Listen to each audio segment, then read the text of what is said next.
أعوذ بالله من الشيطان الرجيم. بسم الله الرحمن الرحيم.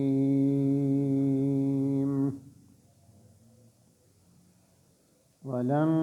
ترضى عنك اليهود ولا النصارى حتى تتبع ملتهم قل إن هدى الله هو الهدى ولئن اتبعت أهواءهم بعد الذي جاءك من العلم ما لك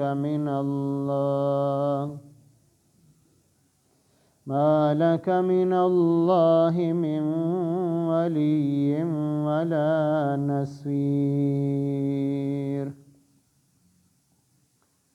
الذين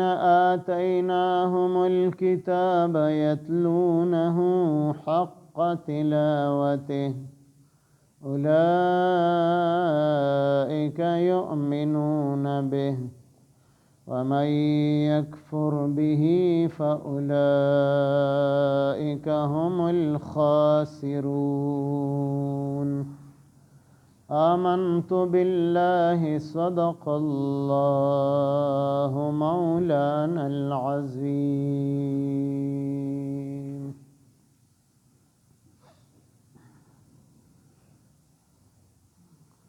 دی آیتون مبارکو کې الله پاک د یهودیانو و عیسیانو متعلق نبی صلی الله علیه وسلم ته فرمایلی دي چې دا یهودیان او عیسیان به تانه چرې هم خوشحاله نشي تر څو پورې چې تا د دې د دین او د خواهشاتو تابعداري نه کړي هغې پورې دا یهودیان عیسیان ستانه خوشحالیږي نه. اوس د نبی علیه السلام نه خدا تصور نشي کېدی چې هغه د یهودیت دین تابعداري وکړي د عیسایت تابعداري وکړي یهودیان عیسیان په دې خوشحاله کړي لیکن دا اورول امتیانو ته دي چې د دین دا امکانو چې څه لالچو او غرض او مقصد د پاره دی یهودیان عیسیان هغې خوشحاله کړي او د هغې طور طریقې هغه په خپل ځان کې راولي نو دا د ایمان خطره ده وایي چې تو د دې دین تابعداري وکړې او د دې د خواهشاتو تابعداري وکړي نو دوی به ستا نه راضي او خوشحاله شي او د دې نه بغیر دا یهودیان عیسیان وایي دا ستاسو نه خوشحالېږي نه. سره دی چې یهودیانو به دعوه کوله چې مونږ به جنت ته ځو عیسیانو به ویل مونږ به جنت ته ځو کله به دا ویل چې څو ورځې د شمار به دوزخ ته لاړ شو ګناهونو نه به پاک شو بیا به جنت ته ځو. نو د هغې جواب هم الله پاک کړی دی دلته چې کومه لار د هدایت الله پاک ښودلې ده نو هغه هدایت دی. یهودیان ځان له دعوه کوي چې مونږ په هدایت باندې یو عیسیان ځان له دعوه کوي مونږ په هدایت باندې یو نه صرف په دعوی باندې کار نه کیږي چې کوم احکامات د الله پاک دی ځکه هدایت څه ته وایي د الله پاک حکمونه منلو ته ویلی شي نو تاسو خو د الله د حکمونو نه انکار مخکې هم کړی دی اوس هم کوئ د الله د کتاب نه منکر یې د الله د پیغمبر صلی الله علیه وسلم نه منکر یې نو څنګه تاسو په هدایت یې هدایت خو هغه دی چې د الله پاک د طرف نه د قرآن مجید په شکل کې راغلی دی. بیا الله پاک نبی علیه السلام ته فرمایي که بالفرض تا د دې تابعداري وکړله د دې د خواهشاتو د دې د دین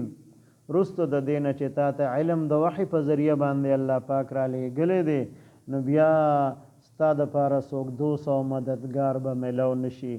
دا هم امتیانو ته اورئ چې تاسو ته علم راغلی دی قرآن مجید تاسو ته راغلی دی هدایت تاسو ته راغلی دی او تاسو بیا هم د یهودیانو عیسیانو طور طریقې خپلوي او د هغې سره محبت ساتئ نو د الله پاک د عذاب په مقابله کې به ستاسو څوک دوست او مددگار پیدا نشي. د لومړني آیت مبارکې د گمراه یهودیانو د عیسایانو د هغې ذکر الله پاک وکړو. په دویم آیت مبارک کې د هغې یهودیانو عیسایانو چې اهل کتاب ورته ویلی شي د هغې الله پاک ذکر کړی دی چې هغې حق پسند خلک وو، حق پرست خلق وو چې خپل کتاب باندې هم ایمان په تورات باندې، په خپلو پیغمبرانو باندې هم ایمانو، او په تورات کتاب کې د نبی علیه السلام علامات صفات هغې لوستلي وو. نو چې کله نبی علیه السلام ولید فوراً ایمان راوړو. یعنې د خپل کتاب تلاوت هم کو، بیا د قرآن مجید تلاوت کو، په خپل کتاب هم ایمان و، بیا په قرآن مجید هم ایمان راوړو. او چا چې دی نه انکار وکړو د تورات کتاب نه، د قرآن مجید نه، د انجیل کتاب نه، نو دا کسان په ډېر لوی تاوان کې دي. ولن ترضا او هرگز به راضي او خوشحاله نشي عنک ستانه ای پیغمبر علیه السلام الیهود یهودیان، ولن نصارا او نه به عیسیان ستانه راضي او خوشحاله شي، حتی تر دې پورې تتبعا چې تو تابعداري وکړې ملتهم د دوی د دین، چې د دوی د دین پوره تابعداري وکړي. ځکه چې کله په مدینه منوره کې د مسجد اقصی طرف ته د مخ کولو حکم چې قبله اولو، نو یهودیان خوشحالو چې قبله زمونږ اختیار کړې ده، کېدای شي دین هم زمونږ اختیار کړي. نو چې پوره دین اختیار کړي نو دوی به درنه خوشحاله شي. قل ورته ووایه ای پیغمبر علیه السلام ان هدی الله بېشکه هدایت د الله پاک هو الهدا هغه هدایت دی. صرف په دعو باندې کار نه کوي چې یهودیان ځان له د هدایت دعوه کوي، عیسایان ځان له د هدایت دعوه کوي، مشرکان ځان له د هدایت دعوه کوي. هدایت خو هغه دی چې الله پاک ورته هدایت ووایي. ولئن اتبعت او بالفرض که تا تابعداري وکړله اهواءهم د دوی د خواهشاتو بعد الذي رست د دینه جاءک من العلم چې راغلی دی تا ته علم د وحی په ذریعه باندې، او تا ته یهودیت او عیسایت دین باطل الله پاک ښکاره کړي دي چې دا غلط دی، دا گمراه خلق دی. مالک من الله مالک نبوي ستا د پاره من الله د الله پاک د عذاب په مقابله کې من ولی څوک دوست ولا نصیر او نه څوک مددگار چې د الله د عذاب نه تاسو بچ کی. الذین اغه کسان آتیناهم الکتاب چې موږ ورکړی دی هغې ته کتاب، کتاب نه مراد تورات کتاب دی، یتلونه هغې تلاوت کوي د دې خپل کتاب چې یهودیان دي، حق تلاوته څنګه چې حق د تلاوت د دې کتاب دی. نو حق د تلاوت څه ته ویلی شي؟ حق د تلاوت دې ته ویلی شي چې د دې په احکاماتو باندې د دې کتاب په احکاماتو ځان پویول او په دې باندې عمل کول، دې ته حق د تلاوت ویلی شي. ورنه صرف تلاوت کول دا د نجات دپاره کافي نه دي چې د یو انسان په هغې باندې ځان نه پوهي، په هغې باندې عمل نه کوي د کتاب په احکاماتو، او دی وي ما دومره تلاوت وکړو. نو دا تلاوت کول دا د نجات دپاره کافي نه دي، ځکه حق د تلاوت نه دی ادا کړی. نو دغه یهودیان هغې د خپل کتاب چې کوم ورته ورکړی شوی دی د هغې تلاوت کوي، خو داسې تلاوت څنګه چې د هغې د تلاوت حق دی، یعنی د هغې په احکاماتو یې ځان پویه کړی دی او په هغې باندې عمل هم کړی دی، او د هغې احکاماتو او هغې باندې د عمل نتیجه دا راووتله چې عبدالله ابن سلام رضی الله تعالی عنه چې دا د یهودیانو لوی عالم او د تورات کتاب حافظ و، چې نبی علیه السلام سره ملاقات شو، وی پیژنده چې دا هم هغه پیغمبر دی چې کوم زمونږ په کتاب کې ذکر دی، نو فوراً ایمان راوړو. نو دا د هغې اهلي کتابو الله پاک دلته صفت بیان کړی دی او تعریف یې کړی دی چې کوم په تورات کتاب باندې ایمان او بیا په قرآن مجید او په نبی علیه السلام هم ایمان راوړو. اولئک دغه کسان یؤمنون دوی ایمان ساتي به په دغه خپل کتاب باندې، نو په هغې هم ایمان دی او بیا په قرآن مجید هم ایمان راوړو. ومن یکفر به چا چې انکار وکړو د دې کتاب نه، فاولئک پس دغه کسان هم الخاسرون دوی په تاوان کې دي. که دغه یهودیان د خپل کتاب نه انکار کوي په تاوان کې دي، او که د قرآن مجید نه انکار کوي نو په تاوان کې دي. ولن ترضى هرگز برازي او خوشال نشي عنك اليهود استان يهوديان ولن نصارى او عيسایان حتى تتبع ملتهم تر دې پورې چې تو تابعداري وکړي د دوی د دین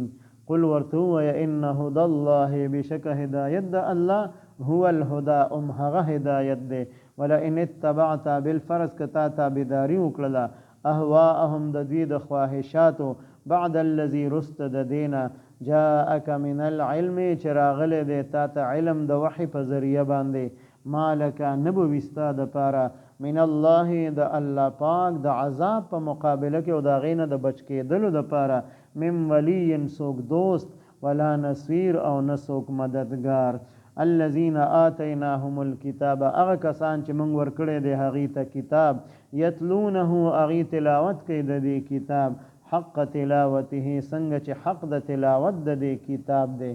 اولئک دغه کسان یؤمنون به دی ایمان ساتي په دې کتاب باندې ومن یکفر به چا چې انکار وکړ د دې کتاب نه فاولئک هم الخاسرون نو دغه کسان په پوره تاوان کې دي اللهم صل على سيدنا محمد وعلى آل سيدنا ومولانا محمد وبارك وسلم رب اجعلني مقيم الصلاة ومن ذريتي ربنا وتقبل دعاء ربنا اغفر لي ولوالدي وللمؤمنين يوم يقوم الحساب ربنا اغفر لنا ولإخواننا الذين سبقونا بالإيمان ولا تجعل في قلوبنا غلا للذين آمنوا ربنا